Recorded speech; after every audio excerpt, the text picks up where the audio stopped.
इस कार्यक्रम के प्रायोजक हैं समय बदला पर स्वाद न बदला, महक सिल्वर। महक सिल्वर, मेरा दिलबर। नमस्कार, आप देख रहे हैं के न्यूज का खास कार्यक्रम और मैं हूं आपके साथ गरिमा वाजपेयी। आज बात करेंगे साइबर ठगी बड़ी चुनौती की।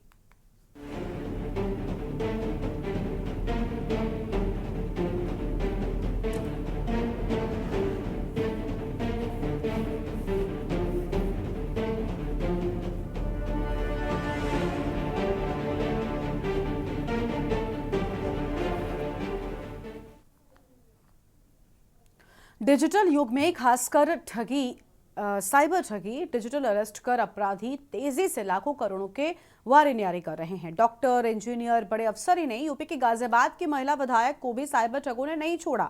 डॉक्टर, इंजीनियर व अफसरों से करोड़ों की ठगी करने वाले अपराधियों तक पहुंचना यूपी पुलिस की बस के बाहर की बात साबित हो रही है। पुलिस पीड़ितों के स्टेटस के चलते मामलों को दर्ज भले कर लेती है, लेकिन आमतौर पर जांच शून्य साबित होती है। इंदौर पुलिस ने बीते सप्ताह एक चौंकाने वाला खुलासा करते हुए कन्नौज जिले की तिरवा कोतवाली के सतौरा गांव निवासी मदरसा संचालक पिता पुत्र को गिरफ्तार किया है। हालांकि कन्नौज पुलिस पूरे मामले से अनभिज्ञता जताते हुए पल्ला झाड़ने की कोशिश कर रही है। अब सवाल है कि आखिर यूपी पुलिस को जरूरत के लिहाज से साइबर ठगी सहित डिजिटल अरेस्ट मामलों के खुलासे योग्य कब बनाया जाएगा।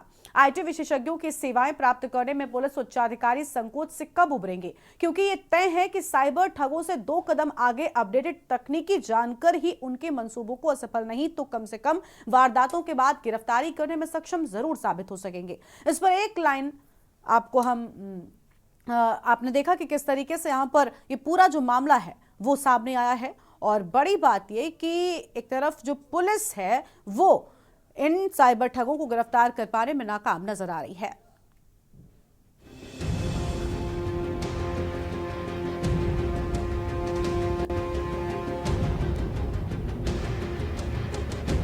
इंदौर में साइबर ठगी ने फोन कर एक वृद्ध महिला को अपना शिकार बनाते हुए उसके खाते से 46 लाख रुपए उड़ा लिए।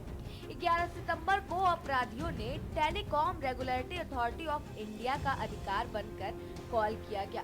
कॉल के दौरान फर्जी सीबीआई अधिकारी और कस्टम विभाग के अफसर बने ठगों ने महिला को आतंकवादी संगठनों से जुड़े होने की धमकी दी। महिला को घंटों तक मानसिक रूप से प्रताड़ित करते हुए उन्हें डिजिटल अरेस्ट रखा गया। महिला की शिकायत पर क्राइम ब्रांच इंदौर को मामले की जांच करते हुए पता चला कि स्थानांतरित कराई गई धनराशि कन्नौज जिले में संचालित एक मदरसे के खाते में ट्रांसफर हुए थे।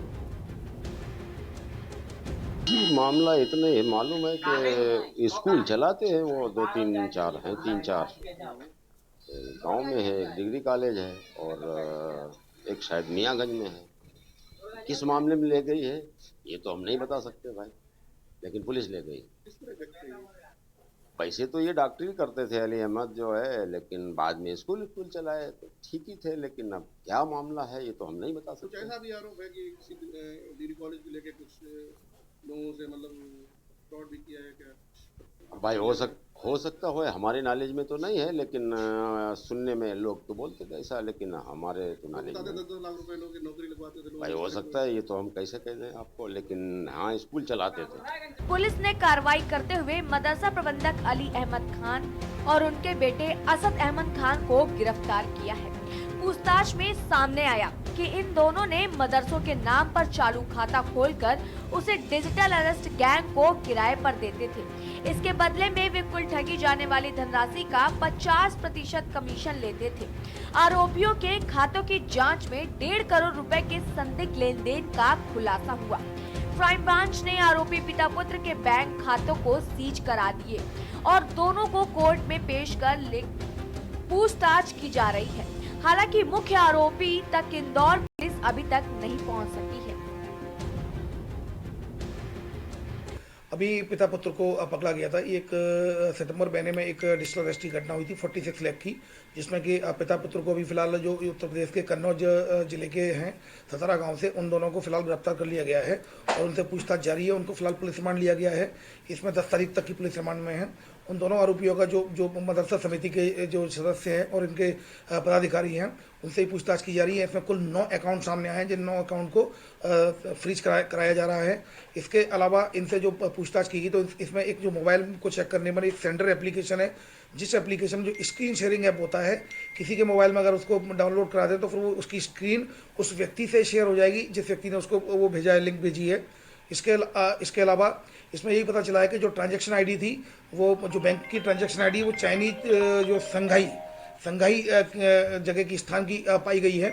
इनको इसलिए मोबाइल को अभी फिलहाल साइबर फोरेंसिक लैब में भेजा जाएगा और वहां से पता कराया जा रहा है और उसके आधार पर वैधानिक कार्रवाई की जाएगी। साइबर ठग अपने शिकार को भय लालच दिखाकर अपने मंसूबे में सफलता प्राप्त करते हैं। ठगी के शिकार लोगों की फहरिस्त में उद्यमी, कारोबारी, सेवानिवृत्त सैन्य अधिकारी से लेकर सरकारी कर्मचारी, पुलिस महकमे के लोग और बैंक अधिकारी तक शामिल हैं।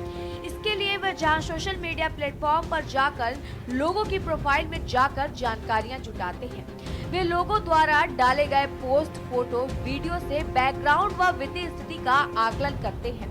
आमतौर पर साइबर ठगी में सबसे अधिक मामले निवेश के नाम पर और डिजिटल अरेस्ट के सामने आ रहे हैं। डिजिटल अरेस्ट के मामलों में अपराधी कस्टम अधिकारी बनकर जहां एयरपोर्ट पर पार्सल पकड़े जाने की बात करते हैं, वहीं ईडी अफसर बनकर मनी लॉन्ड्रिंग आदि का भय खड़ा करते हैं। कई बार सेक्सटॉर्शन में पुलिस अधिकारी बनकर भी वसूली करते हैं। तकनीकी विशेषज्ञों का कहना है कि साइबर ठगी से बचने के लिए वेबसाइट का URL HTTPS से शुरू हो रहा तो प्राइमरी की जगह सेकेंडरी ईमेल का प्रयोग करना चाहिए। पासवर्ड में अपर व लोअर केस नंबर व स्पेशल कैरेक्टर का उपयोग किया जाए और 45 दिन के अंतर में बदलाव करते रहना चाहिए। फ्री सॉफ्टवेयर डाउनलोड करने से पूर्व वेबसाइट होस्टिंग की जानकारी कर लेनी चाहिए। ऑनलाइन बैंकिंग का URL मैनुअल टाइप किया जाना चाहिए। अज्ञात ईमेल में आया अटैचमेंट या लिंक क्लिक नहीं करना चाहिए।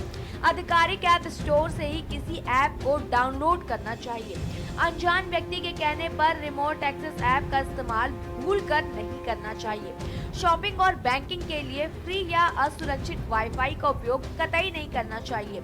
अनजान नंबरों से प्राप्त वीडियो कॉल रिसीव नहीं अटेंड करनी चाहिए। स्पेशल डेस्क के न्यूज इंडिया।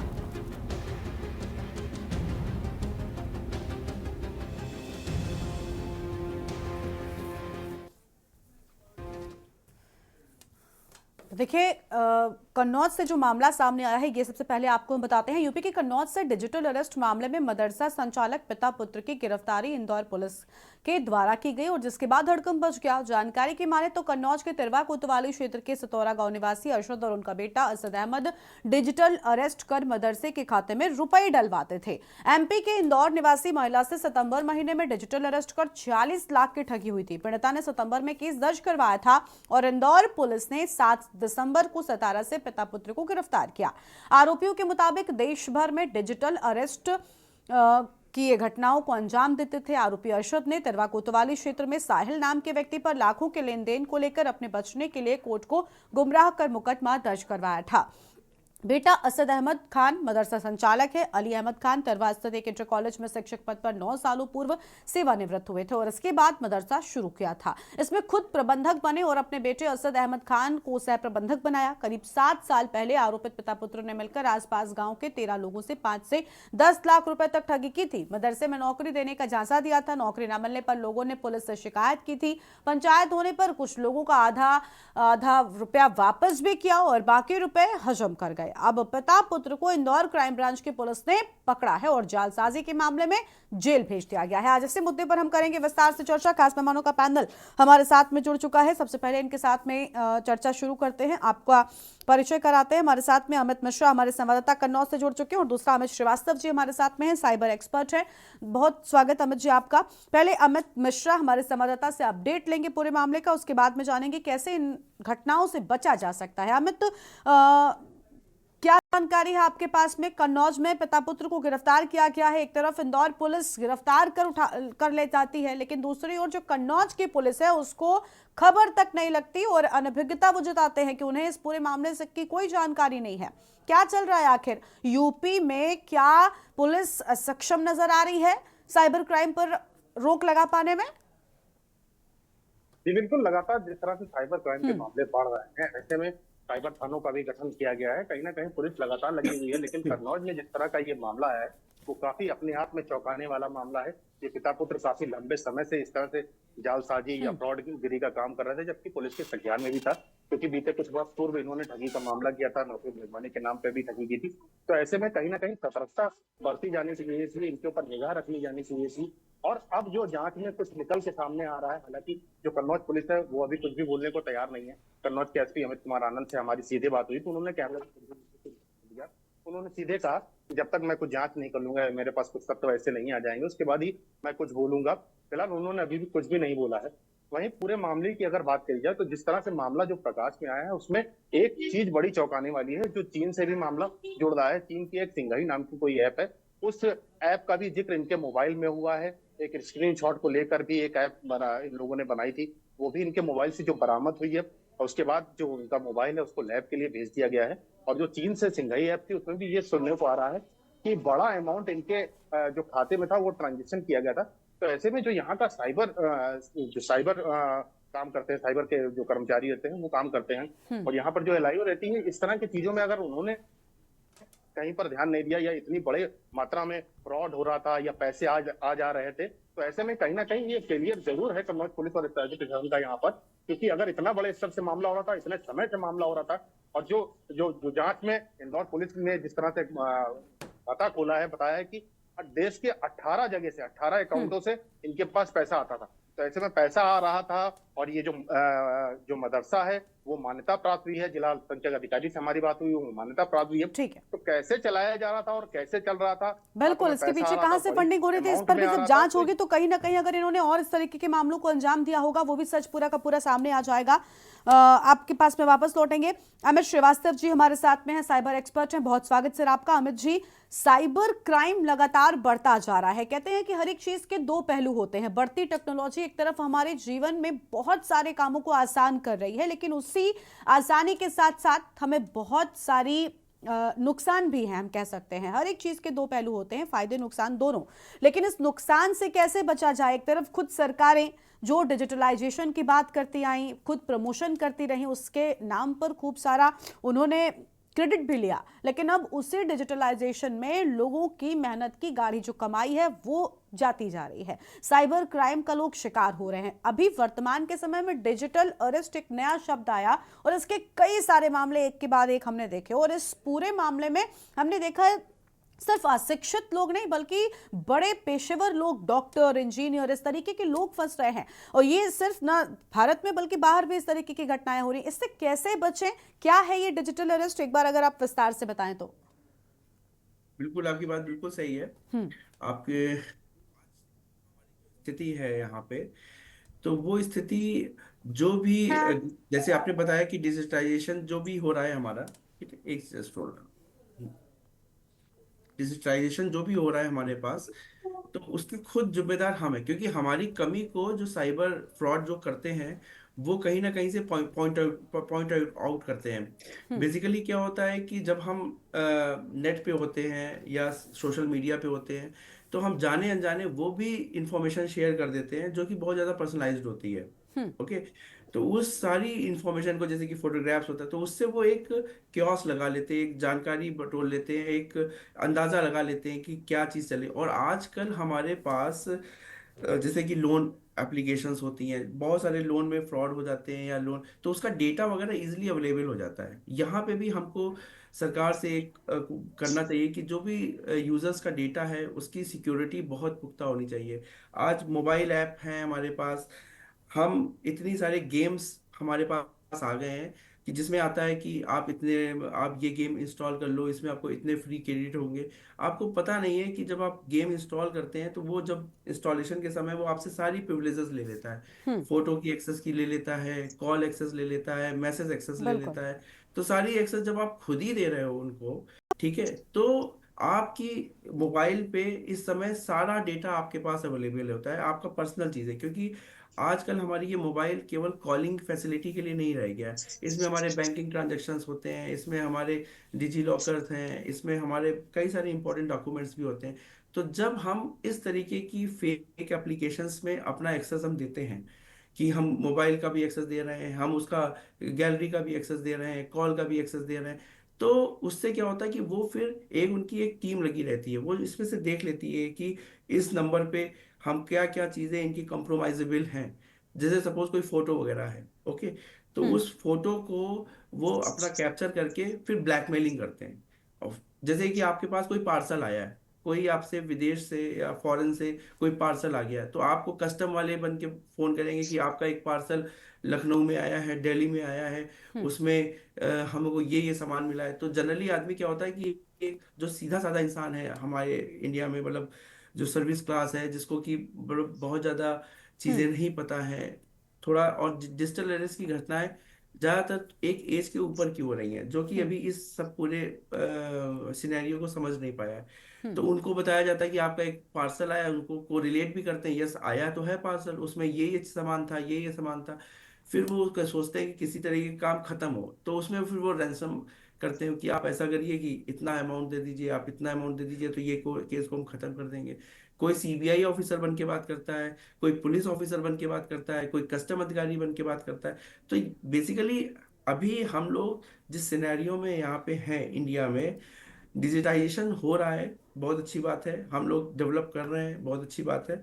लेकिन कहीं ना कहीं अभी जो यूजर्स है हमारे मोबाइल के, जो, और कहीं ना कहीं कॉशनिंग भी करनी पड़ेगी गवर्नमेंट को कि जो अनपब्लिश्ड ऐप हैं, तो ऐप पब्लिश करने से पहले एक पूरा प्रॉपर ऑडिटिंग होनी चाहिए कि उसमें, और कई ऐप हैं, बल्कि आप 90% ऐप ऐसी होंगी जिसको आपकी फोटो गैलरी मांगेंगी मांगेंगी, अदरवाइज वो कहेंगी हम आपको इंस्टॉल नहीं करने देंगे। ठीक है, तो इस तरीके में भी कहीं ना कहीं कोई रिस्ट्रिक्शन लगाना चाहिए कि आप अननेसेसरली किसी भी तरीके की ठीक है। इंफॉर्मेशन आप नहीं ले सकते, बस अपने जो भी आपका ऑब्जेक्टिव है आपकी ऐप का, आप उसको ही फुलफिल करें। तो ठीक है। ये सारे एक बचने के कारण हैं, और थोड़ी सी अवेयरनेस, जागरूकता पब्लिक और अवेयरनेस। आपको अलर्ट रहना होगा, उसके माध्यम से ही आप इन चीजों से बच सकते हैं। क्योंकि ये बिल्कुल ठीक कहा आपने कि हमारे मोबाइल फोन का एक्सेस हमने हर एक ऐप को दे रखा है। कई एप्लीकेशंस ऐसी भी होती हैं जिन्हें ना तो गैलरी की जरूरत होती है, ना ही हमारे कॉन्टैक्ट एक्सेस की जरूरत होती है, लेकिन स्टिल वो हमसे मांगते हैं और हम सिर्फ ओके करते चले जाते हैं और हमें पता भी नहीं होता कब हमने अपना पूरा डेटा शेयर कर दिया है। तो ये आपको सबसे पहले ध्यान रखना है, क्योंकि अभी मोबाइल फोन हमारे साथ इतना ज्यादा जुड़ चुका है कि हर एक हमारी प्राइवेट इंफॉर्मेशन, हमारे अपनों के कॉन्टैक्ट नंबर, हर एक चीज उसमें होती है, और वो जब लोगों के पास पहुंच जाती है फिर उसके बाद उसका बीजा इस्तेमाल किस तरीके से होता है वो तो हम देख ही रहे हैं। चलिए आपके पास में लौटेंगे, बहुत अच्छी जानकारी आपने साझा की कि कैसे बच सकते हैं। नरेश कुमार जी हमारे साथ में है, सामाजिक कार्यकर्ता है। बहुत स्वागत सर आपका भी। नरेश जी, ये घटनाएं बहुत बढ़ रही हैं, लेकिन दूसरी ओर इन घटनाओं पर लगाम लगाने की जिम्मेदारी होती है साइबर पुलिस की, जो कि फिलहाल नाकाम साबित हो रही है, क्योंकि बढ़ती टेक्नोलॉजी के साथ में आपको भी उतने ही अपडेशन के साथ में काम करना होगा और आपको भी उन साइबर ठगों से ज्यादा आगे चलकर सोचना होगा। कहीं ना कहीं उसमें फेल नजर आ रही है साइबर पुलिस। आपको लग रहा है उत्तर प्रदेश में तो बहुत सारी घटनाएं हो रही हैं।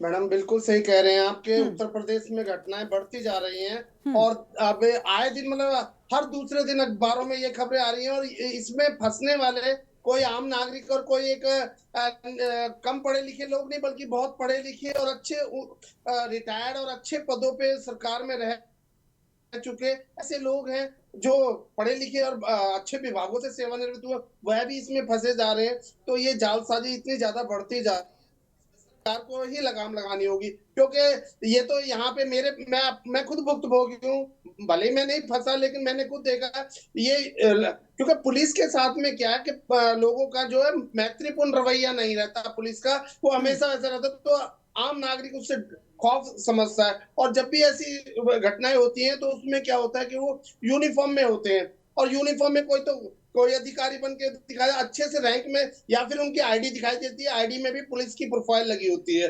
तो उससे लोग क्या करते हैं कि ये भयभीत हो जाते हैं कि कहीं ऐसी घटना तो नहीं हो गई है। मेरे साथ फोन आया कि मैंने तो, मुझे पता है ये साइबर क्राइम के लिए उसी तरह की गलत घटना घटने के लिए मेरे पास फोन आ रहा है। मुझसे पूछा कि आपका बेटा कहाँ है, मैंने बोला मेरा बेटा तो यूएसए में, बोले टैक्सिको में, मैंने बोला टैक्सिको में नहीं, न्यू जर्सी में। तो बोले कि वहां पे पता है आपके बेटे के साथ क्या हो। तो इस तरह की घटनाएं ये ऐसे बोलते हैं, जबकि मेरा बेटा वहां पे है ही नहीं है, मुझे पता है। मैंने फिर उसको सुनाया तब वो डिस्कनेक्ट हो जाते हैं। और जैसा डॉक्टर श्रीवास्तव कह रहे हैं, बहुत अच्छी बात कह रहे हैं कि हम मोबाइलों के जरिए ना अपना सारा एक्सेस दे रहे हैं और बहुत सारे ऐप ऐसे हैं जो हमारी सारी जानकारियां ले रहे हैं, जिससे कि उनको ये जानकारियां मिल जाती हैं और उसी से ही घटनाएं बढ़ती जा रही हैं। अभी मैं कल स्कूल का एक देख रहा था, स्कूल से आजकल हमारी सारी कार्य प्रणाली इस समय टेक्नोलॉजी पे आ गई है। जैसे ही अभी प्रदूषण के कारण बच्चों के स्कूल बंद हुए, तो स्कूल पैटर्न सारा ऑनलाइन पे आ जाता है। ऑनलाइन पे जो स्कूल द्वारा काम भेजा जाता है या चीजें भेजी जाती हैं,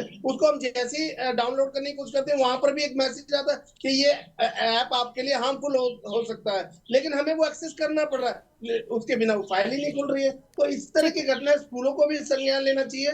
सूचना प्रौद्योगिकी विभाग जो है उनको भी ध्यान देना चाहिए कि आम नागरिकों की रक्षा हो सके, ऐसा इस पर लगाम लगाई जा सके। ठीक है, आपके पास में लौटेंगे नरेश जी, हमारे साथ में हैं और देखिए और मेहमान भी जुड़े हुए हैं। अमित श्रीवास्तव जी का एक बार फिर से रुख कर लेते हैं। अमित जी, हम देख रहे हैं कि देखिए एक सबसे पहला सवाल मेरा आपसे ये था कि किस तरीके से बचें, लेकिन इसके साथ साथ जो शिक्षित लोग हैं वो इन चीज़ों को समझ सकते हैं। हमारे देश में जो अशिक्षित वर्ग है मोबाइल फ़ोन वो भी इस्तेमाल करता है, उसे नई समझ है, जो भी टर्म्स कंडीशंस एप्लीकेशंस की ओर से आती हैं वो सिर्फ और सिर्फ इंस्टॉलेशन जानते हैं या एक्सेस पूरा का पूरा दे देते हैं, या फिर जो फ़ोन कॉल के माध्यम से लोग OTP के माध्यम से आपके अकाउंट से पैसा निकाल लेते हैं, उससे भी वो शिकार हो जाते हैं। ऐसे मामलों में पुलिस की सबसे बड़ी जिम्मेदारी बन जाती है कि जब मामला दर्ज हो चुका है तब उसके बाद एक्शन ले और इन साइबर ठगों को सामने लेकर आए। क्या लापरवाही, आप मानेंगे इस बात को कि साइबर ठग ज्यादा एक्टिव हैं टेक्नोलॉजी से मुकाबले साइबर पुलिस के? बिल्कुल आपकी बात सही है। देखिए कहीं ना कहीं तो हमारे ही सिस्टम में जो टेलीकॉम का सिस्टम है, बेसिकली हम जो ठगे जाते हैं, हम ठगा शब्द इसलिए यूज कर रहे हैं because this is literally fraud. ठीक है, तो ठगे जाते हैं, उसका पहला माध्यम जो होता है, जो फर्स्ट सोर्स होता है, वो कॉल होती है। ठीक है, तो कैसे अनऑथराइज्ड लोगों को ये सिम्स और नंबर्स प्रोवाइड हो जाते हैं, और एक बार सपोज किसी ने उस नंबर से कॉल कर दिया, तो हम लोग जो भी विक्टिम होता है वो पुलिस के साथ पूरी साझा करते हैं कि भैया ये नंबर से हमारे पास ये कॉल आया था और इस कॉल को आने के बाद उसने मुझसे ये चीजें किया। और बल्कि जनरली कॉल्स क्या आता है, कॉल जो आती है वो व्हाट्सएप पे आती है, जनरली कॉल व्हाट्सएप पे आती है, और हम नंबर जब उनको बताते हैं तो वो ट्रैक ही नहीं कर पाते हैं कि ये नंबर आखिर आ कैसे गया। तो कहीं ना कहीं हमारे पास टेलीकॉम कंपनीज के ऊपर भी हमको एक रेगुलेशन एक इम्पोज करना पड़ेगा कि, और एक फिर से एक ऑडिट होना चाहिए कि जिनके पास सिम है वो वैलिड यूजर है कि नहीं है, नो मैटर, उनको अपने बिजनेस को नहीं देखना होगा। ठीक है, सबसे पहली चीज तो यही है कि ऑथराइज पर्सन के पास ही ऑथराइज सिम हो, सारी चीजें जैसे आधार कार्ड होता है इस तरीके से। सेकंड चीज ये है कि जब पुलिस को जब हम इंफॉर्मेशन देते हैं तो पुलिस भी बंदी होती है, पुलिस व्हाट्सएप वालों को मैसेज करती है। तो यहाँ पे हमारी फॉरेन मिनिस्ट्री वगैरह को कोई ऐसा टाई अप करना चाहिए कि अगर आपको इंडिया में अगर आप ये ऐप चला रहे हो व्हाट्सएप के लिए, आपको बता दूं मैं कि पूरा एक इसका फॉर्म होता है, वो हमको पहले भेजना पड़ता है वहां पे, पर एक इंफॉर्मेशन पहले हमको प्रोवाइड करनी, फिर वो एक बॉडी होती है उनकी, वो उसको ऑथराइज करते हैं कि हम इसकी इंफॉर्मेशन दें कि ना दें, क्योंकि यूएस जो अथॉरिटीज होती है तो वो पब्लिक इंफॉर्मेशन प्रिवेसी के लिए बहुत ज्यादा रिजिड होती है। वो आप हम इंडिया से पूछेंगे भी तो अभी भी केवल 2 केसेस में इंफॉर्मेशन जल्दी मिलती है। एक तो लाइक हमारे जो नेशन का इंटरेस्ट होता है उसके केस में मिलती है, रिलेटेड कोई चीज होती है उसके लिए मिलती है, मतलब 2 चीजों की इंफॉर्मेशन मिलती है। ठीक है सर, आपके पास में आएंगे, हमारे साथ में राजकुमार कौशिक साहब हैं, अधिवक्ता हैं। सर आवाज मिल रही है क्या आपको हमारी? राजकुमार जी आवाज मिल रही है क्या, आप हमें सुन पा रहे हैं? देखिए राजकुमार जी की आवाज नहीं मिल पा रही है। तो ये बड़े मामले जो हैं वो लगातार बढ़ते जा रहे हैं, तेजी से साइबर ठग मालामाल होते जा रहे हैं, लेकिन साइबर पुलिस एक्टिव ना होकर कहीं ना कहीं लोगों को नुकसान पहुंचा रही है। और जिस तरीके से हमने देखा कि लोग शिकार हो रहे हैं इन साइबर ठगों का, मामले भी दर्ज होते हैं, मामले तो दर्ज कर लिए जाते हैं लेकिन इन मामलों में कोई कार्रवाई नहीं होती, शून्य के बराबर कार्रवाई होती है, और जिसके चलते मंसूबे बढ़ते जा रहे हैं इन साइबर ठगों के। तो गिरफ्तारी से एक तरफ कन्नौज पुलिस देखिए इस मामले में मुकर रही है, लेकिन दूसरे इंदौर पुलिस ने पुत्र को गिरफ्तार कर लिया है, और साफ तौर पर यह दिखाता है कि किस तरीके से यूपी पुलिस यूपी की साइबर पुलिस कम से कम नाकाम नजर आ रही है। बहुत शुक्रिया आप सभी मेहमानों का हमारे साथ जुड़ने के लिए और अहम बातचीत के लिए। तो साइबर ठगी बड़ी चुनौती बनती जा रही है क्योंकि लगातार आ रही घटनाएं इस ओर ही इशारा कर रही हैं। इस बुलेटिन में इतना ही। आप देखते रहिए के न्यूज़ इंडिया। नमस्कार।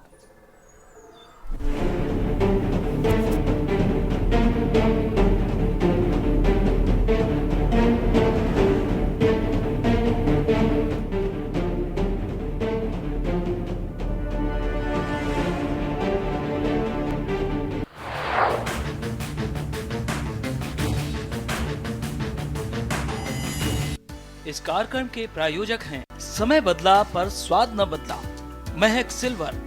महक सिल्वर, मेरा दिलबर। आप देख रहे हैं के न्यूज़ खबरों